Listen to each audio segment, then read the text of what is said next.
Sabe como eu me forjei como liderança política nesse país? Foi lutando no movimento social, botando milhares de pessoas na rua, fazendo trabalho de base igual doido e amassando barro. A esquerda Neymar, que é cai-cai, coitado de mim, estão me boicotando, não sei. Vamos trabalhar, meu caro. Vamos pra cima, tem coisa pra caramba pra fazer na campanha do Lula. A novela continua. Guilherme Boulos e Jones Manuel estão tretando de novo. Novos capítulos. Guilherme Boulos foi no Três Irmãos e a gente vai entender o que ele falou sobre Jones Manuel e a esquerda radical. Vamos que vamos.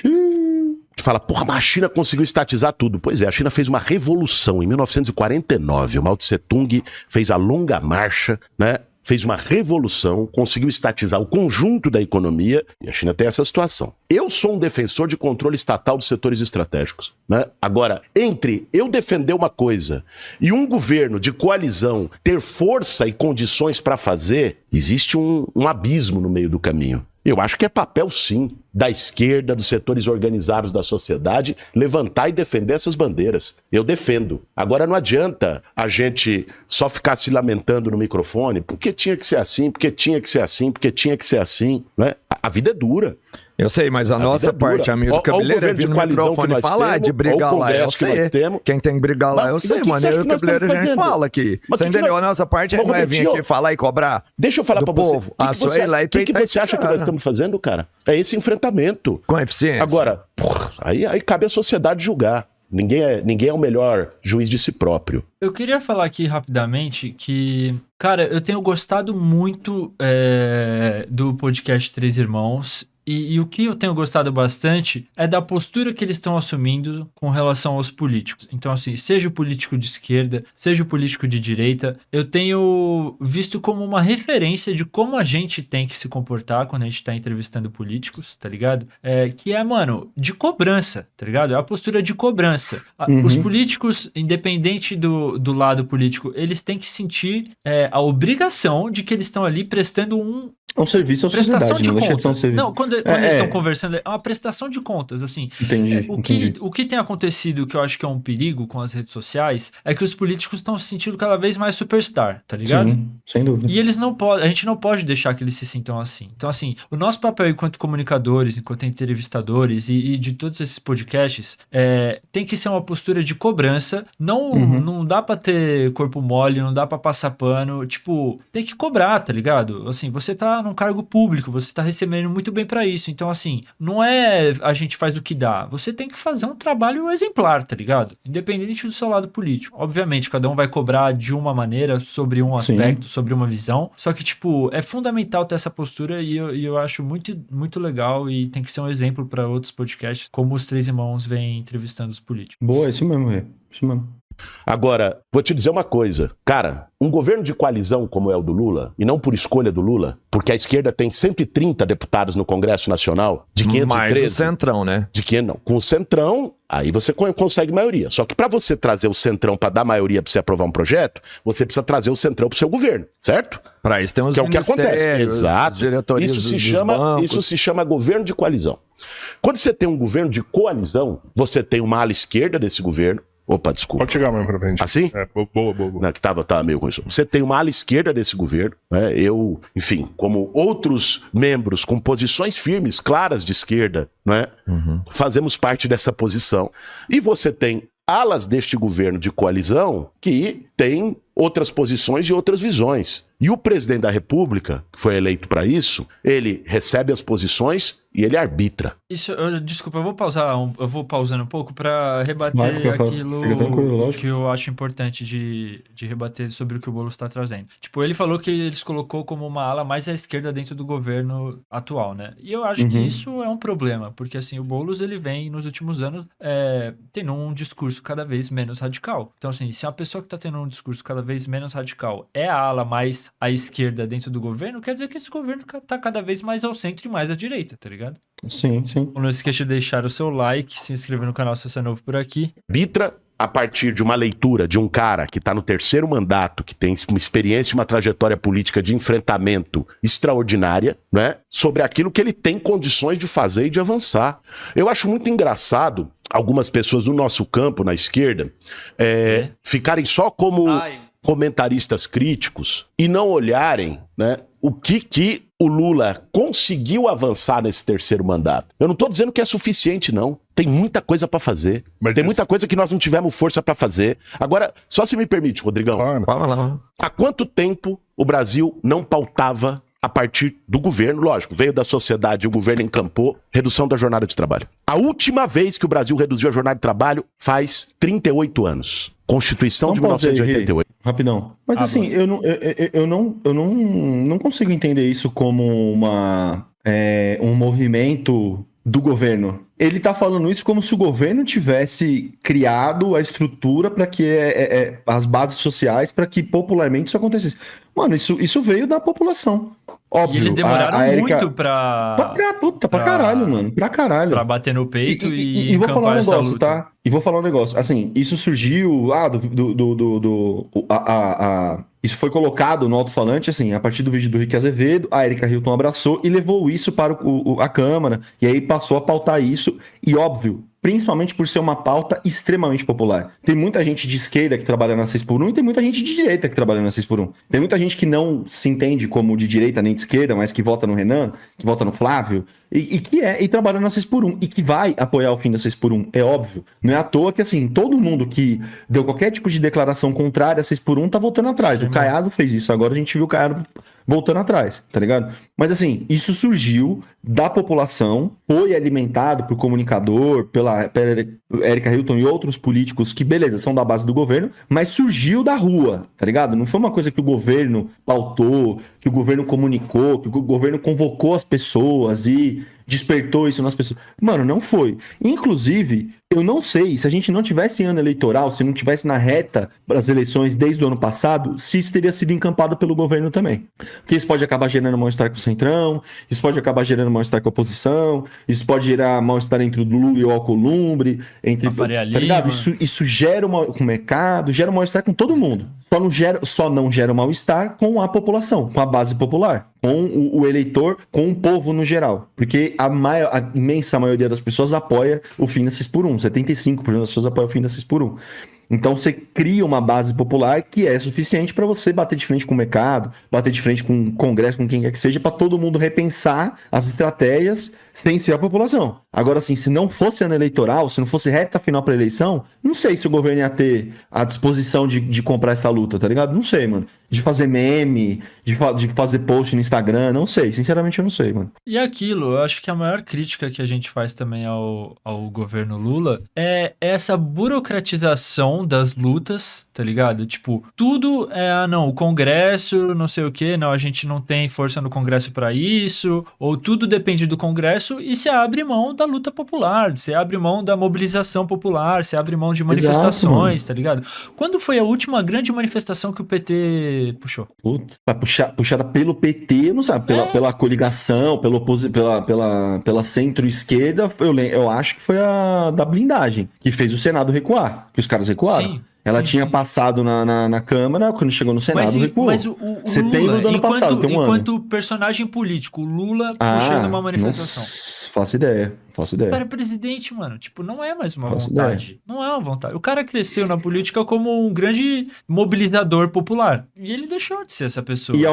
Mas ao mesmo tempo ele cresceu também como um grande conciliador. Tem isso também, né? Desde que ele chegou à presidência, ele... Tudo bem. E eu entendo que daí é uma forma... Puta, é muito difícil isso também, porque assim, você começa a sair da linha... Aí já vem o próprio Centrão se vê insatisfeito, o mercado, essa galera se alia e assim, aí começa pedido de impeachment, começa uma série de coisas. Então, mas aí as estruturas se movimentam, tá ligado? Sim, e aí se você não tá com a base popular forte, realmente você cai. Só que esse que é o ponto. Ele que cavou essa própria base popular não estar forte, porque ele escolheu governar através da democracia burguesa, tá ligado?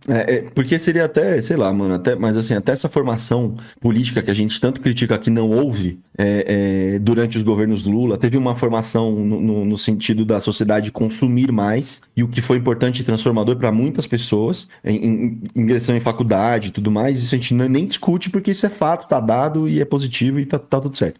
Mas o fato das pessoas não terem se formado a sociedade como uma sociedade política, ativamente política e crítica, política para entender, por exemplo, a importância até de você reverter esse cenário de, mano, tem um centrão muito estruturado e há décadas que, mano, manda no Congresso e você ir paulatinamente alterando isso para um Congresso que você julga ele pelo menos mais crítico, tá ligado? Ou mais ideológico que seja, mas que não seja um centrão, tá ligado? A gente nunca vai ter maioria no Congresso. A gente nunca vai ter mais deputados de esquerda do que de direita e o centrão. Então, assim, a única maneira da gente conquistar coisas grandes é através da mobilização popular, mano. É a única maneira. Porque se esses caras se sentirem pressionados como eles se sentiram na pauta da 6x1, aí talvez eles votem, tá ligado? De acordo com a vontade popular. Só que é a única forma, mano. Porque não existe negociação, não existe... E aí entra todos aqueles outros problemas que é cavar a própria cova. Aí entra corrupção, aí entra favorecimento, aí entra várias merda, mano. Mas enfim, vamos ouvir o Boulos falar que a gente já tá devaneando demais aqui. Bora. Ele passou de 48 horas para 44 semanais, que é o que a gente tem hoje. Passou todos os governos desde a redemocratização. Lula 3 comprou essa briga. Alguém acha que se o Lula não tivesse comprado essa briga, teria sido aprovado na Câmara e o Alcolumbre não teria agora, depois de uma eternidade, mandou agora para a CCJ do Senado?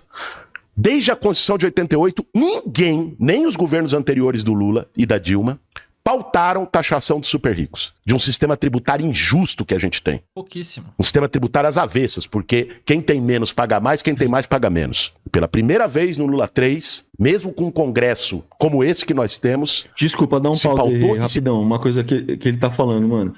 Taxar super rico... Beleza, mano, você vê pouquíssimos integrantes do governo pautarem uma discussão sobre uma reforma tributária que acabe com o imposto sobre consumo. Porque, beleza, corrigir a alíquota de imposto de renda é importantíssimo, mas imposto de consumo é, mano, um absurdo. É surreal. É surreal. Uma pessoa que faz compra, que vai fazer compra no mercado, uma pessoa que ganha 2 salários mínimos, vai pagar a mesma quantidade de imposto, a mesma quantidade em reais de imposto de quem ganha 10, 15, 20 salários mínimos, mano. Você taxar imposto de renda, você taxar super ricos, heranças e o caralho a 4, porque o Brasil também é um dos que menos taxa herança e uma série de outras movimentações. Imposto sobre consumo, você vê pouquíssima gente falando sobre. E seria uma ótima pauta para os caras encamparem. Explicar, faz um videozinho, faz vídeo no Instagram, faz um videozinho rápido explicando quanto que a gente paga em cima do consumo, como que funciona o imposto sobre consumo, por que as pessoas que são mais pobres e que têm uma renda menor pagam percentualmente mais do que as pessoas ricas e acaba com essa porra, mano. Eu tenho certeza que quem é de direita e quem é de esquerda, que é todo mundo trabalhador e fudido, 85% do país, vai comprar na hora, mano. Por que os caras não encampam isso? E, mano, o que mais tem... Mano, a galera de direita, o que mais eles reclamam é de imposto, mano. O que mais eles reclamam é de pagar muito imposto. Exato. E assim, aí tem essa parada que assim, beleza, é importante, é bom que até 5 mil não vai pagar mais imposto de renda. Ok, mas, mano, isso não tem uma relevância para as pessoas sentirem o suficiente no bolso para elas deixarem de chamar o Haddad de taxade, porra. Exato. E assim... E é o que a gente fala do Lula se comunicar, de ir pra televisão, não sei o que, e falar, é tipo assim, galera, um dos problemas, o maior problema econômico do Brasil hoje é a taxa de juros alta pra caramba, 14 e pouco por cento, que o banco, desde que não é mais, desde que se tornou independente ali no Temer, o governo perde a capacidade de lidar com a taxa de juros assim como era antes. Então assim, o governo Lula vai pra televisão e fala assim, galera, seguinte, o banco não é mais parte do governo, o banco é independente, tá ligado? A gente tem o Galípolo na presidência do Banco Central, a taxa de juros que fica a cargo do Banco Central decidir está em 14%. A gente sabe que assim os investimentos ficam mais difíceis, os empréstimos, concessão de crédito, tudo isso fica mais difícil. A gente precisa de vocês na rua se mobilizando pra gente conseguir diminuir essa taxa de juros. Por que quando era o Temer, que tinha o mercado do lado dele, estava em 6% e agora tá em 14%? O problema não é a inflação, que os caras ficam falando, o Nicolas faz vídeo falando, nossa, o preço, a inflação. Não, a inflação nem tá tão descontrolada. Mas a taxa de juros tá um absurdo, mano. É a maior taxa de juros do mundo. E neste momento, onde o Banco Central, ele é independente. Ele não é mais debaixo do guarda-chuva do governo. Por que o Lula não comunica isso? Por que o Lula não traz um panorama histórico de como era antes, quando o mercado estava do lado do governo, quando não era no governo Temer, e como funciona agora? Como isso impacta na vida das pessoas? É isso que a gente fala de ir pro enfrentamento, pro combate. Isso aqui não dá pra esperar isso do Lula, mano. Essa é a real. Só que ao passar dos anos, as tensões vão aumentando. as desigualdades foram aumentando, mano. O tensionamento aumentou, a polarização aumentou. Então, essa falta de enfrentamento dele em 2002, em 2006, era uma coisa. Agora, tá muito mais agudo. Os problemas estão muito mais agudos. Não dá pra se contentar com conciliação agora em 2026, tá ligado? Na boca das próximas eleições. Só isso, só conciliação, não tem como, mano. Conseguiu aprovar pouco ainda. É um começo. Precisa de muito mais. Mas conseguiu aprovar, zerar imposto de renda de quem ganha até 5 mil e cobrar 10% de lucro e dividendo de quem ganha mais de 1 milhão por ano.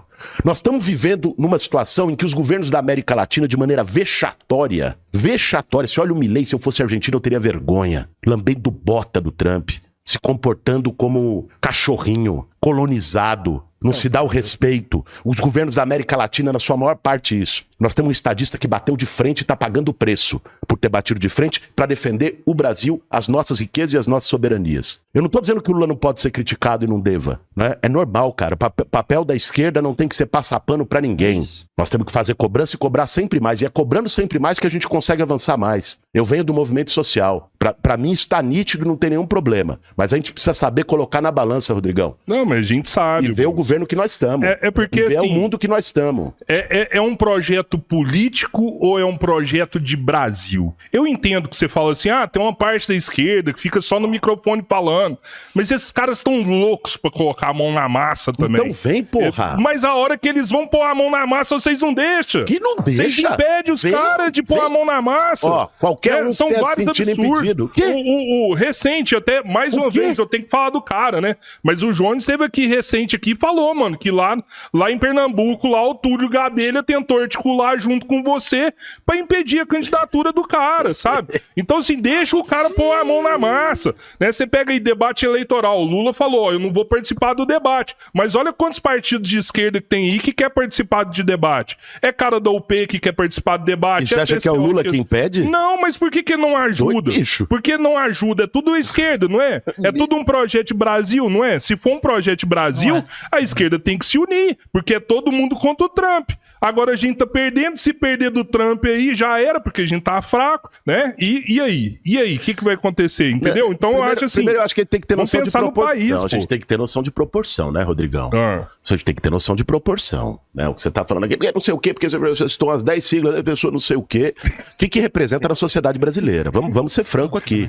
O Brasil é um país de 200 milhões de habitantes, mas então vamos ter noção de proporção, porque eu tô te falando aqui de outra coisa. Eu entendo. Eu tô te falando do tamanho do projeto nacional que nós temos no maiores. Eu entendo, o PT e o PSOL são os maiores. Mas sem desmerecer ninguém, mas cara. Eles querem ficar sozinhos no play, entendeu? Sem desmerecer ninguém. Eles querem ficar sozinhos no play. Só que sabe como você se constrói? Você não se constrói, meu irmão, pedindo licença. Você se constrói trabalhando, você se constrói fazendo luta, você se constrói com trabalho de base. Não é ficar resmungando, ninguém me dá espaço. Construa seu espaço. Sabe como eu conheci o Lula, meu caro? Acampando em frente à casa dele, com o movimento sem teto, lutando contra despejo. 6 dias acamparam em frente à casa dele quando ele era presidente, em 2005, em São Bernardo do Campo. Foi assim que eu conheci o Lula. Sabe como eu me forjei como liderança política nesse país? Não foi pedindo licença pra ninguém, nem favor pra ninguém, nem por favor me dá espaço. Foi lutando no movimento social, botando milhares de pessoas na rua, fazendo trabalho de base igual doido e amassando barro. Então, quem fica a esquerda Neymar, que é cai-cai, né? Que não aguenta uma e fica, ai, coitado de mim, estão me boicotando, não sei. Vamos trabalhar, meu caro. Vamos pra cima. Tem coisa pra caramba pra fazer na campanha do Lula. Coisa pra caramba. Nós criamos porta-vozes do Lula. Tá todo mundo inscrito nos porta-vozes do Lula pra poder fazer a batalha digital contra os caras? Nós estamos criando comitês em defesa do Brasil, que são comitês da campanha do Lula, por bairro, por categoria profissional, fábrica, metalúrgico, tem professor, tem bancário, no Brasil inteiro. Quem tá reclamando entrou nesses comitês, ninguém vai ser impedido de entrar. Entrou ou não entrou? Tá criado. Comitê, porta-vozes do Lula, estamos organizando segmentos. É isso que eu faço todo dia depois das 5 da tarde. Até 5 da tarde eu sou ministro, depois das 5 da tarde eu sou militante da campanha do Lula. Se quer, vem com o governo. Se não quer vir com o governo, faça o seu sozinho. Não é vir com o governo não, cara. É vir com o único cara que tem condição de derrotar o imperialismo e a extrema-direita nesse país. Mas é aquilo, né? Existem 2 turnos, mano. Então, assim, eu sou radicalmente contra defender a candidatura do Lula desde o início, tá ligado? Sou radicalmente contra. Pra mim, tem que se defender um projeto, tá ligado? Sim. Se você tem um projeto... Porque, assim, as pessoas, elas estão cansadas dos políticos, no geral. Então, assim, se ela percebe que você é incoerente, ela não vai te ouvir, tá ligado? As pessoas estão cansadas. tá ligado? A figura do político tá totalmente desgastada. Então, assim, pra mim, você tem que defender projeto, você tem que defender as pautas, você tem que ser coerente com aquilo que você defende, e no segundo turno, você vai no menos pior, tá ligado? Mas se você não faz isso, pra mim você perde a credibilidade, você perde uma oportunidade de levantar pautas, tá ligado? Uma oportunidade de você radicalizar o discurso pra defender uma parada, porque é o que tem chance de ganhar, tá ligado? Pra mim isso tem que ser feito no segundo turno só. E só até comentando um negócio que o Boulos falou, mano, não é porque ele teve que acampar na frente da casa do Lula e teve que passar por uma série de situações adversas para conseguir construir o espaço dele, que outras pessoas precisam passar por tudo isso também. Eu acho que o fato dele ter passado por isso e ter chegado no lugar onde ele chegou, ministro de Estado do governo Lula e tudo mais, mano, é também olhar para o movimento social que ele veio, olhar para a base que ele construiu e talvez facilitar alguns caminhos que ele não teve facilitados, mano. Criar canais de comunicação, criar espaços que ele não encontrou quando ele galgou o espaço dele. Não é porque ele passou por todas essas dificuldades que, porra, todo mundo vai ter que passar. Todo mundo vai ter que, mano, comer o pão que o diabo amassou pra poder conseguir um espaço à luz do sol do governo Lula. Ou do projeto de governo, do plano de governo. Como é que é?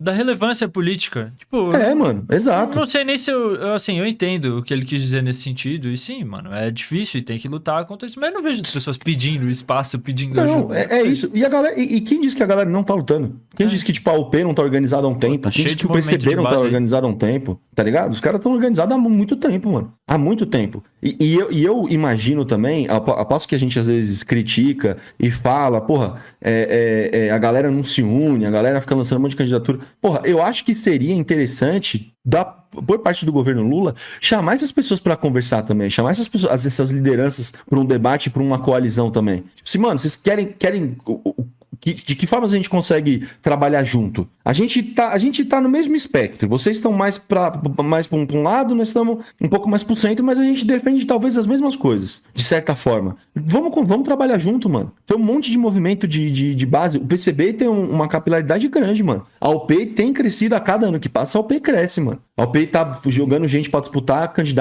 vaga nos mais diversos... nas mais diversas possibilidades nessas eleições. Chama essa galera pra trampar junto, mano. Pô, de que forma que a gente consegue trabalhar junto? Seja eleitoralmente falando, seja nas bases, tá ligado? Chega nos trabalhos comunitários, nos movimentos de apoio às mulheres, de apoio à luta LGBT. Vamos trabalhar junto, mano. Ah, não, dá seus pulos aí e a hora que vocês gritarem mais alto, a gente olha pra vocês. Porra, o cara passou por isso a vida inteira, agora ele continua fazendo isso? Só que do outro lado? Ao invés de facilitar pra quem tá vindo? Sei lá. Vem? Não é o governo que tá criando um comitê. Muito assustado. Se ele é único, ele morre o ano que vem, a gente acabou, a gente se ferrou. Aí o Boulos vai assumir a parada, pô. Esse é o limite que nós temos, cara, com todas as grandes lideranças. Não é só o Lula. Não é só o Lula. Não é sobre um projeto? Mas é lógico que agora mesmo, que é um projeto. Ela pensa há 4, 5 anos. Já não pode depender de um único jogador, porque se ele não fala morrer, não. Se ele gripar, se ele não puder jogar, quem joga nesse lugar? É o a gente o Alckmin. Ferrou? Não, você tem toda a razão. A gente já nasceu morto, então você me dá uma desesperança maior ainda. Mas deixa eu falar pra você, cara. Você tem toda a razão. Só que esse é um problema que o mundo tem com todas as grandes lideranças políticas. Não é que não se formou. Tem lideranças políticas na esquerda. O Lula não é a única. Assim como tinha excelentes jogadores na Copa de 70. O Pelé não era o único. Só que o Pelé é o Pelé. E o time jogava em função do Pelé, certo? O Lula é a maior liderança popular que a gente produziu. Goste ou não goste do Lula, as pessoas podem criticar, podem achar que ele é muito mais moderado do que elas gostariam, pode achar que ele é mais conciliador do que elas gostariam, ou a direita que acha que ele é mais radical do que eles gostariam, o centro, os tucanos limpinhos, né? Todo mundo tem o direito de criticar, a gente vive numa democracia, ok, mas todo mundo tem que reconhecer, porque isso significa reconhecer os fatos, que a maior liderança popular, talvez da história desse país, se chama Luiz Inácio Lula da Silva. Então é natural que um cara desse, quando ele tá em campo, que o time joga em função dele. E foi o Lula que permitiu que a gente ganhasse a última eleição. E é o Lula que vai nos permitir ganhar essa também. Sabe por quê? A esquerda, ela tem historicamente em torno de 35% do eleitorado no Brasil. O que permitiu a gente pular de 35% para 50% mais um? E ganhar uma eleição, ganhar a maioria. Com 35% você elege deputados, você briga, você faz o debate. Mas o que te permite governar? Com a Febraban. Não foi um acordo com a Febraban, né? Acho muito bom o Rodrigão. A cara dele. Braban fez um enfrentamento brutal mas em relação ao governo do Lula. Brasileiros ali deixou. Um enfrentamento brutal em relação ao governo do Lula. A carta aos brasileiros veio no ano em que o Lula já estava bem à frente nas pesquisas do José Serra. O que fez o Lula crescer? Bom vice, né? Zé de Alencar. Os gestos para você poder apaziguar uma ideia de que ele ia invadir a casa dos outros. Sabe o que dizem de mim hoje? Boulos invadir sua casa. Usaram, foi assim que a gente perde a eleição. Você não faz isso. Você acha que esse é o problema, cara? Às vezes tem gente que vive num mundo que não é o mundo que a maioria das pessoas vive. Eu acho muito engraçado isso. Isso é verdade. Eu acho muito engraçado isso. Eu ouvi a parte da esquerda acadêmica na minha última eleição de São Paulo, em 2024, falava: Boulos perdeu a eleição porque ele foi moderado demais, ele tentou dialogar, tentou. Aí eu fazia uma pesquisa na periferia e o povo dizia que não ia votar em mim porque eu era radical demais. Mas, mano, você pega o que o povo mais quer, é uma mudança radical, velho. Não sei que pesquisa é essa que ele fez, mas, tipo, as pessoas estão cansadas, elas querem mudanças radicais, velho. Elas estão cansadas de mais do mesmo, ou de ter uma perspectiva limitada. Elas querem mudanças radicais. E elas estão encontrando isso onde? Na extrema-direita. É porque é isso que eu ia falar. A pessoa querer uma mudança radical e também comprar a ideia de que o Boulos é invasor, faz sentido. No nosso cenário político de hoje em dia, faz sentido. Porque às vezes a mudança radical que a pessoa quer é um cara que fale que vai prender e vai matar, é um cara que fale que vai dar arma na mão dela, é um cara que fala que vai acabar com tudo isso que tá aí. Às vezes esse é o radical que a pessoa tá esperando. Então, assim, eu entendo que ele fala de que, mano, muitas pessoas, às vezes, a informação que chegava pras pessoas é que ele ia invadir a casa delas. Então, a pessoa quer o radicalismo, ela tá cansada da realidade dela, da vida dela, ela quer uma mudança, só que talvez a ideia de que alguém vai invadir a casa dela é radicalismo demais. Entendeu? A gente sabe o que tudo isso significa, mas talvez a pessoa que essa pesquisa ouviu aí, não, tá ligado? Então, você tem às vezes um segmento da sociedade, formador de opinião no nosso campo, que é gente muito combativa, gente muito valorosa, mas às vezes está desconectada do que é o sentimento da base social. Nós conseguimos ganhar eleições nesse país porque entre os 35% do voto da esquerda e os 51, 55, 60 que o Lula consegue, existe um fenômeno chamado lulismo. O lulismo é o eleitor lá do Nordeste ou aqui da periferia de São Paulo, que o cara não é de esquerda. O cara não defende posições de esquerda, mas ele vota no Lula por identificação e ele vota no Lula depois dos seus governos por gratidão ao que os governos do Lula fizeram na vida dele. Então, o lulismo hoje, em termos de eleitorado, é maior do que o eleitorado de esquerda. Sim, e é por isso que o campo da esquerda, hoje, é dependente do Lula para ganhar eleições. Quando o Lula não estiver mais na cédula, qual é o desafio que a esquerda vai ter? Que foi o que você antecipou. Pô, e aí, o que faz? O desafio que a esquerda vai ter vai ser, primeiro, ter juízo e unidade para conseguir disputar esse legado. Porque se cada um for para um lado, a gente divide e volta aos 35%, porque não vai falar para os outros 15, 20 que a gente teve condição de ganhar, e vai ficar se debatendo e brigando entre os 35%. Em segundo lugar, ter um projeto que canalize este eleitor lulista, estes 20, 30 milhões de brasileiros, que não são de esquerda, mas têm gratidão ou identificação com Lula, para virem para o nosso campo. Para votarem na esquerda mesmo quando o Lula não estiver mais na cédula. Esse é o desafio que a gente tem de futuro. E esse desafio não é fácil de enfrentar. Esse desafio a gente não vai enfrentar só com palavra de ordem. Não vai enfrentar brigando quem é mais radical e quem é mais revolucionário que o outro. A gente vai precisar ter juízo, visão estratégica, projeto de país, porque eu concordo isso com você. O que tem que unificar o nosso campo é um projeto nacional e popular soberano de desenvolvimento do Brasil. E o que tem que unificar o nosso campo é este projeto. Colocar o Brasil onde ele merece estar. Lógico, onde ele merece estar. E o povo brasileiro, dentro do Brasil, onde ele merece estar. São dois movimentos. Um movimento é o de soberania. Ou seja, nós temos, e o Brasil tem condições de estar num lugar e ser uma força, uma potência de desenvolvimento muito maior do que é. Ponto. E segundo, esse desenvolvimento não pode se dar deixando o povo para trás. por exemplo, como aconteceu no milagre econômico da ditadura. O Brasil cresceu a 2 dígitos, Brasil, né? Ame ou deixe, não sei o quê, mas a desigualdade aumentou. Então nós queremos ter o projeto, e os governos do Lula sinalizam muito para isso, é um projeto de desenvolvimento nacional e popular, que combata as desigualdades. Para mim, é isso que unifica o campo de esquerda para pensar os próximos 10, 20 anos. O panorama de hoje, enquanto o Boulos está falando tudo isso, soberania, projeto nacional e tudo mais, tem uma empresa dos Estados Unidos chamada USA Rare Earth, que adquiriu uma empresa brasileira chamada Serra Verde, de mineração de terras raras, no negócio que soma 7,7 bilhão de reais, com 3,8 bilhão só do governo dos Estados Unidos, que injetou no negócio. Hoje, dia 24 de agosto de 2026, podem procurar no seu navegador preferido aí, USA Rare Earth, negócio de 7,7 bilhão de reais, 7,7 bilhões de reais. Tá? Empresa dos Estados Unidos que adquiriu a Serra Verde, que era uma empresa nacional de mineração de terras raras em Goiás. Então, assim, é muito bonita a ideia de soberania, é muito bonita a ideia de um suposto projeto de país, é muito bonita a ideia do lulismo, de gratidão, que para mim acho que não resolve mais nada agora em 2026, ficar esperando gratidão no voto das pessoas. Mas o panorama atual, dia 24 de agosto de 2026, é esse. É isso daí. Esse foi o Guilherme Boulos lá nos Três Irmãos. Se você gostou, não esqueça de deixar o seu like, se inscrever no canal se você é novo por aqui. Deixe seu comentário, o que você acha. O Boulos está certo ou ele está errado? A gente tem que radicalizar mais. Vocês querem uma mudança radical da sociedade ou vocês querem um grande acordo e uma grande camiseta da amizade entre todos os espectros políticos? É isso. Forte abraço e até mais. Tchau, obrigado.